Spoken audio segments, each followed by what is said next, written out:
So hi, this is Guy Kawasaki, and I'm sitting in rainy Silicon Valley, where the weather is not perfect.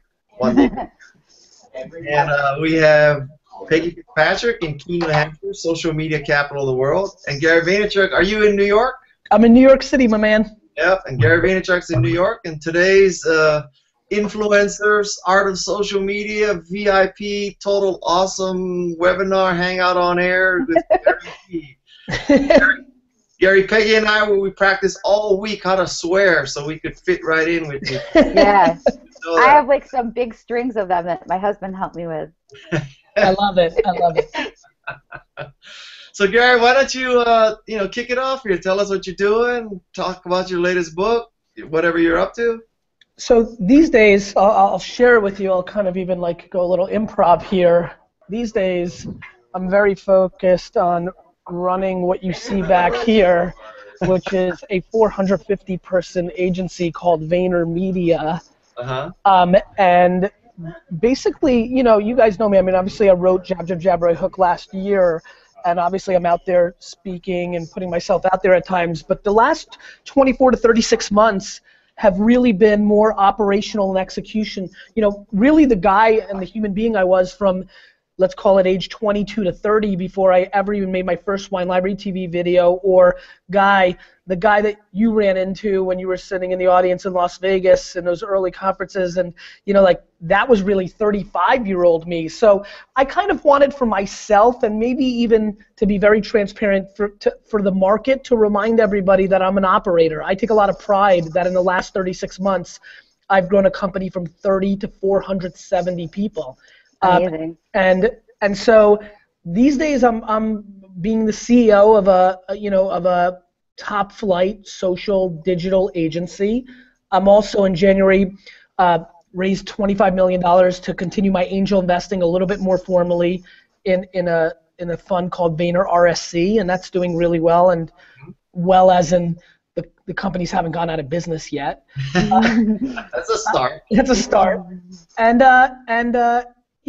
my public stuff, it takes the leverage of the relationship that you and I have, Guy, to be honest with you, to like drag me into things like this, though that was my core, 48 months ago.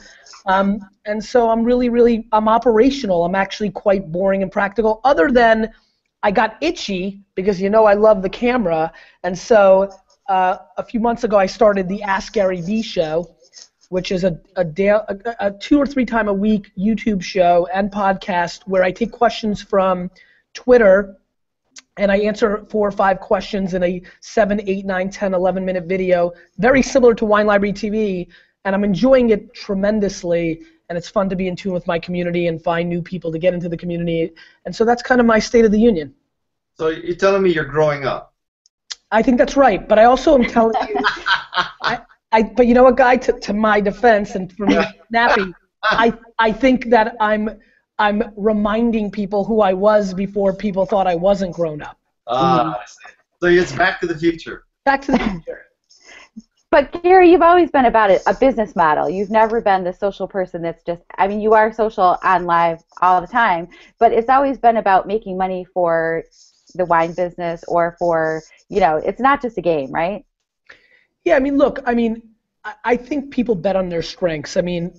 As people who are watching right now, the ones that have gotten to know me in real life, it doesn't take a long while to know that the shtick on stage or the persona on Twitter maps very similar to who I am in life. I really genuinely like people. It's why I'm like the head of HR of this 450-person company. I like talking about people's conflicts. I like people.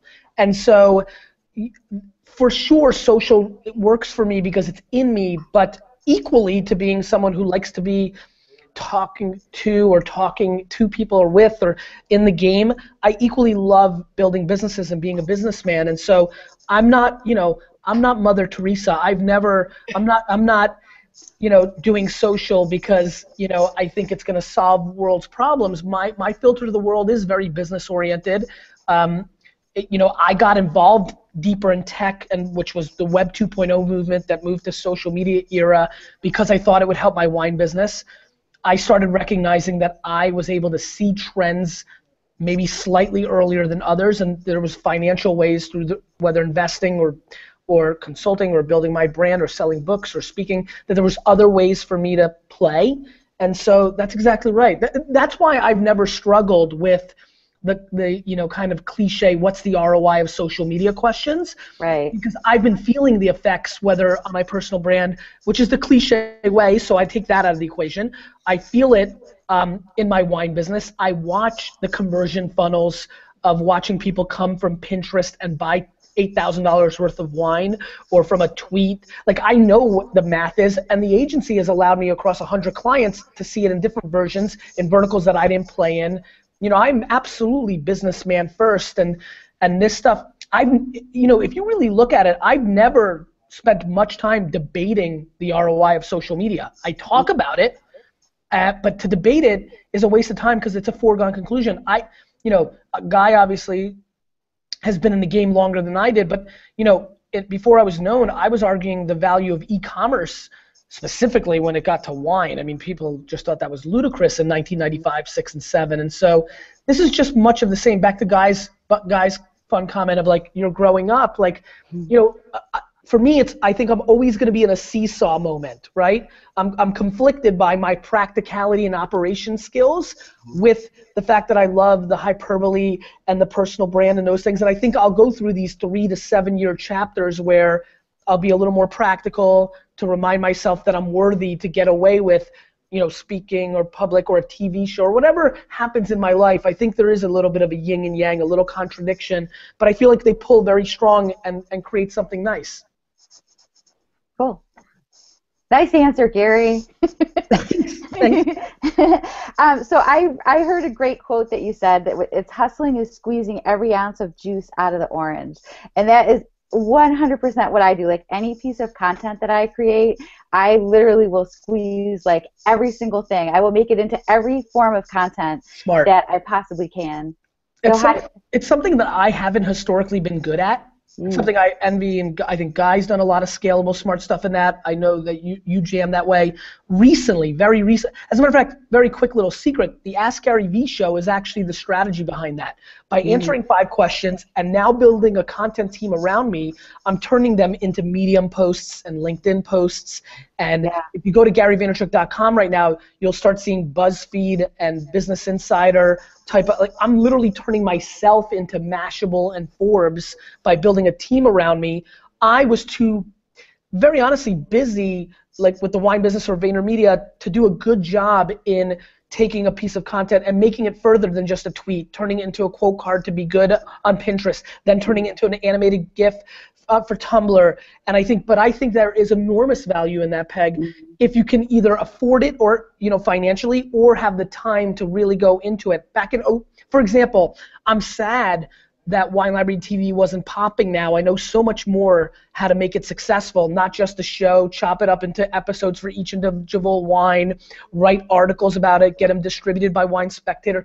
There's 17 to 25 moves in my tool shed today that I didn't use to build up that profile. And I think one of the biggest ones is what I call the DJing of content, right?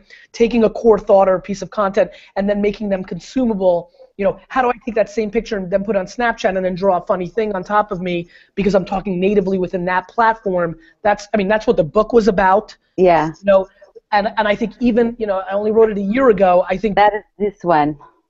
Yeah, and so that's exactly what I believe in, Peg, as you know, because that's 2 years of thoughts ago and and a year and a half of the book being out. But it's scary to me how much better at that exact game and more knowledge and more things I have to say about that subject, because I do think that content is king, but the context of the platform that the content is being delivered on is a nuance that is separating, the women from the girls. You got it.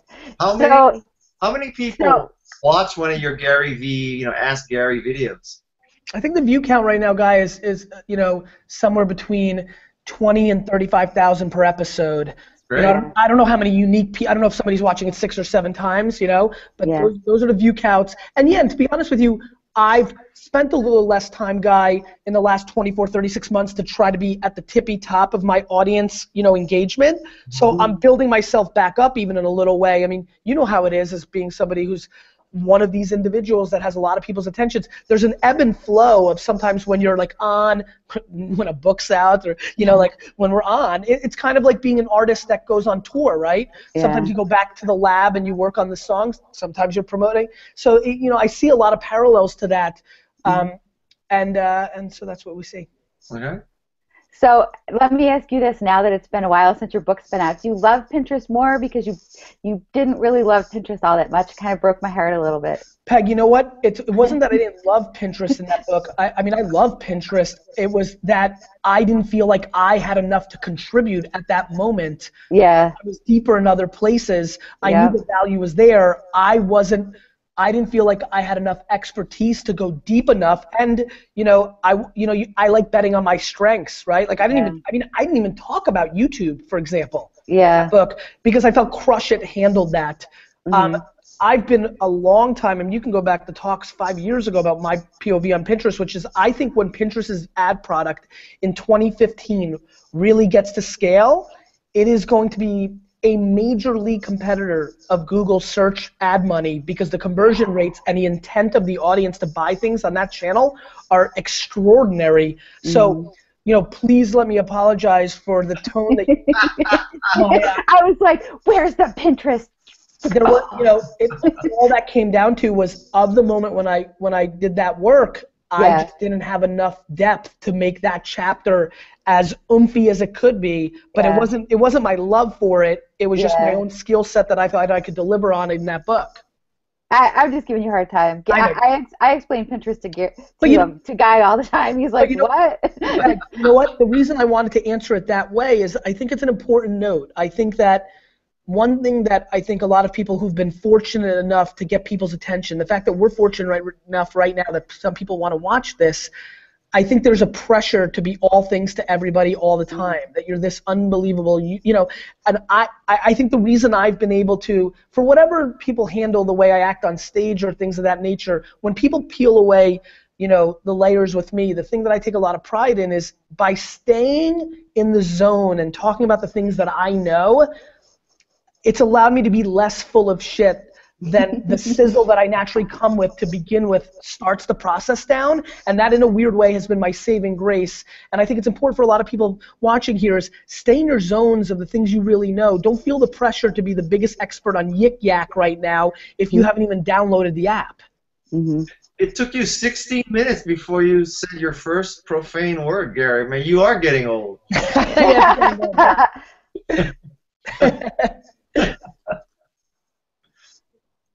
So, Guy, you want to shoot a question? I'm like, I'm just so amazed. I'm wrapping my mind around this 35,000 views of his YouTube videos. Maybe we do an Ask Guy series, huh? Hey, by the way, Guy, did I email you on this? One of the big things I'm doing for the show is I'm getting people to ask a video question, and very honestly, like to make it very clear, it is a branding game, and so I'd love for you to ask a question, you guys, if you want to ask a question for the show, and it could bring a lot of exposure to what you're doing here. I've got a lot of fun people lined up, and it's just a fun thing for my audience. So, tell me how to do it. How do I do it? Just record a 30-second question for me of any sorts that you want, and then I'll play it as one of the 5 questions on the show. And awesome. Just do it with video on a phone and send you the video. Or if you want to use higher quality, that's fine. But video on phones are so high quality at this point, I'm more than comfortable with that. Okay, we'll do that. Cool. Awesome. So, Gary, have you experimented with native video uploading to Facebook? Yes. It's magic for 2015. You're absolutely right, Peg. And Guy, the view count on my show would probably be closer to 50,000 if I wasn't so bullish on Facebook native video. And Peg, it's magic. I would add some color to what you just said for the audience. It's magic for December 10th, 2014. Our intuition tells us it's going to be magic because it's obviously Facebook's own native product. So I think it'll always be at some level in magic. But Facebook feed is very much this generation's Google, native, like natural search results, right? They're always tweaking. I'll give you one. Medium, the blogging platform, is magic for Facebook feed right now. I clearly see when I post a Medium article, a higher awareness rate than I do if I do a LinkedIn post or things of that nature. So Facebook's always going to play algorithmic games of what they think is most valuable to their platform. Yeah. Clearly, they want to beat Google. They're not going to let Google, YouTube videos that are natively posted in a feed get the same organic reach that their native product is. Plus, Exactly. the execution of their native product is incredible. You scroll, it starts playing, you have to hit it to hear the audio. It's so well done. And Guy, I've given up, and think about this, and this is gonna make a lot of sense to you and a lot of other people listening. I'm giving up the perception branding value of having my videos have 50,000 versus 35,000 because I'm getting 50,000 to 100,000 native on Facebook, and net, though that's not a public number, and though I can't say, look at me, it's still achieving the bigger goal at hand. And so yes, Peg, to answer your question, to me, the arbitrages that are most valuable right now are native video in Facebook feed, medium posts in Facebook feed. I think Instagram is incredibly important. It's hard to track the conversions, but the attention of the customer is clearly there. I think Twitter's going down, unfortunately, a little bit. The attention's waning, and I think we're all feeling that. I've never been in a place where I'm posting the same thing so many times to still reach the same level of awareness, and I have my concerns of, is that turning off the audience that is hardcore, that sees it 4 times? So those are some concerns of mine. I'm curious where they'll go. I think Pinterest is ad product. There's a lot of fun, exciting things. LinkedIn's influencer thing, as they added everybody else, got deteriorated. So I'm moving, it's just a constant move to where the arbitrage is. They have a lot of new stuff coming out, though, with their integration with SlideShare. LinkedIn and SlideShare together are doing some more behind-the-scenes things with influencers. So it's going to be interesting. 2015 with Haiku Deck and SlideShare with LinkedIn is going to boost it back up, where the publishing, when everybody got publishing, it did equal it out a little bit. I know what you mean. Like when just influencers had it, it was like special, and then it was like a lot of content. And as one of those influencers, that's all I care about for me, right? So I know and agree with you, I have slide shares that have hundreds of thousands of consumption. I did that through LinkedIn, and I know that's a tactic that will work.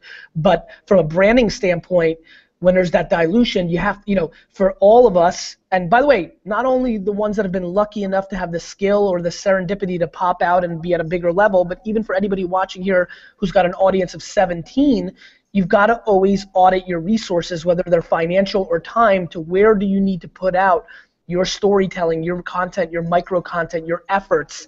And that to me is really the most fun game. And I take a lot of pride in spending outrageous amounts of time trying to figure out where to execute that. All right. Have you tried Canva, Gary? I have not.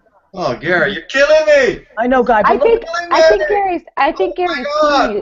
think your team might use it, though, right, Gary? Yeah, Guy, the team's using it. And are big fans. Using I just would never want to bullshit you, and I know people are watching, but I promise you with all my heart I will. Okay. I've got a couple weeks vacation coming up, and I will definitely do it. I'm not going to drink wine until you use Canva. I respect that. I am going to drink wine. So Gary, speaking of Medium, I just saw that you published on there, and it was an article about your bucket list. Yes. Can you share that? That was an awesome piece. I think a lot of people hear the spiel of I want to buy the New York Jets, and that's true. But I thought it was an opportunity for me to clarify that I love the process, right? And I talked about, everybody's got these things they want to achieve, and bucket list I thought was a good way to kind of put it, because we kind of use that terminology in pop culture. I always ask myself, why am I so happy? And I really, really am happy, and I've been happy my whole life. And it didn't start happening when I got more triple Z list or internet fame or more financial upside, or it's just always been there because once I got out of the school system, which was not happiness for me, right? I didn't want to play within those rules. Once I got into the land that was mine, entrepreneurship, I'm in love with the process of trying to be successful more than being successful. And so I kind of went into it, kind of talked about the things that matter to me, which is people, and Peg, I appreciate you calling it out. It is my most over-indexing. It's my second most over-indexing piece on Medium. It clearly hit a chord. Mm-hmm.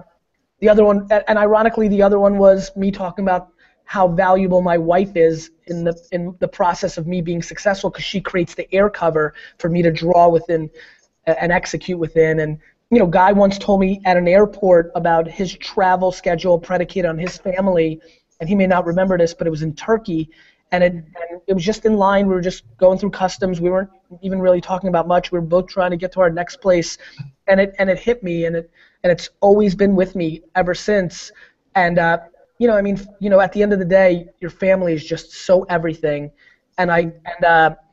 it's important to me for my behavior to map to the things I care about, but I also need to balance the natural ambition that is in my heart and the things that I want for me, not, and that's part of it as well. And I think all of us, play that game and try to figure out what's right for themselves, and it evolves. And my life's different today with a 5-year-old and a 2-year-old than it was 5 years ago or 6 years ago with neither in the equation. And I can already taste what it's going to feel like. I'm projecting feelings of when they're 10 and 13 and doing more tangible things. And so you adjust. I was in Anaheim giving a talk, and I didn't know really where I was, and I realized Disneyland was 1 second away from where I was. And it was the first time in my life I stopped and I said, oh my God, I can't wait to have to speak at this venue again, because I don't care if my daughter's in school or at camp or, whatever she's doing, I'm taking her, and it's going to be an amazing 2-day trip, one that I'll remember, and hopefully she'll remember. And so these are the things that it's funny to watch your life evolve, but while still being the same person and having the same aspirations and dreams and hustle. Jerry, I'll give you a power tip for when you do that Disneyland trip. So Disneyland has invited me as a VIP or whatever, right? Because of social media. And so what they do, now you can hire this person or they can assign it to you depending if you find the right social media person at Disney. They assign this person who stays with you all day long, and you literally cut every line. Yes. I have done 14 to 20 rides in a day. That's 4 or 5 times. Oh yeah, 5x. Yeah. So unbelievable. That's the power tip, man. Guy, it's unbelievable how shameless I will be in that execution. I have no pride or sense of morality to cut lines ever. I'll tweet them, Gary. I'll tweet Disney so they know you're interested. Do you guys know that Clear Pass that they have in a couple?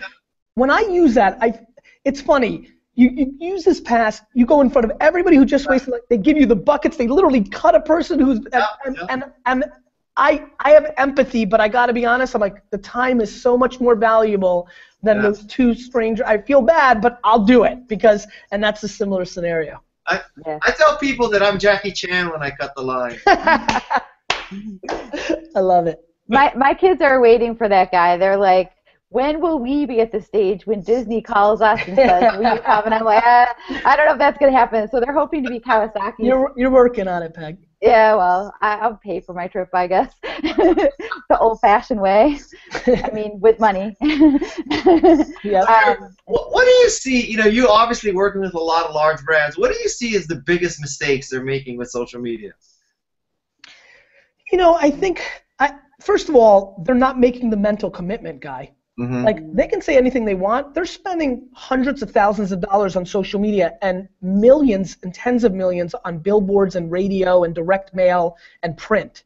Mm-hmm. And then tens and hundreds of millions for television and things of that nature. I mean, they're spending guerrilla marketing budgets on social media. So that is absolutely, the truth is that they haven't really bought into the religion or made the true, because they have a Facebook and Twitter account, they think they've made the commitment, but they're not making the financial or the mental commitment to try to extract the true ROI out of these platforms. So believe it or not, that's number one. I think number two, I think they're, obviously I have vested interest in this statement, so I want to hedge it, but it's the truth, and I hope the people that know me take it for what it's worth. I think they're hiring the wrong partners. A lot of them are hiring very youthful, they think because they grew up with it, they can do it, or PR agencies who have been traditionally in the B2B business. Right. If you think about a PR agency, they've worked with 7 to 15 editors to try to get things, or producers, whereas social's the market. But I will say this was a pretty banner year. There's a lot more recognition to its realness. But again, Guy, you know, and to put into context of your career, because I think it's the right analogy, you've watched so many cycles of the things that people haven't believed in, right? Yeah. You've been in technology for so long. They didn't believe in computers. Yeah. Right? I mean, right? They Computers. didn't believe in women. Right. Like, think about that. I mean, like, the evolution. Hey, lots of people, like, think of all the whole Mad Men generation. You see women become executives. Yeah. I know. Mad Men cracks me up. I love that show. So, I mean, and they definitely, for a lot of us watching here right now, we all remember when people truly did not believe in the internet. Yeah. Like, straight up. And I'm talking about, like, Microsoft as a company. I'm talking about people saying it was going to be a fad. Like, literally a fad, like rainbow balloon bracelets, like, you know. so I think that for me, much like email marketing or e-commerce or banner retargeting and the exchange or YouTube videos, when I kind of popped, nobody, you know, social's coming to real of age right now. And I'm excited about it. And then I think the other thing is, and it's why I didn't write, that's why I wrote the book, Guy. I think most people don't understand that the context of the platform is very, very important. You can't just take the same photo and blast it across 9 different platforms and think it's going to do you any good. Okay. The guy's like, yeah. Okay. I gotta think about it. There's lots to think about it. Okay. The guy's like, okay. All right. So It's about to explode. Yeah, okay. So we are at the 30-minute mark. Do we want to wrap it up here? And Sure. Guy, do you have any? We're going to let Gary plug our book and tell everybody to read our book, right?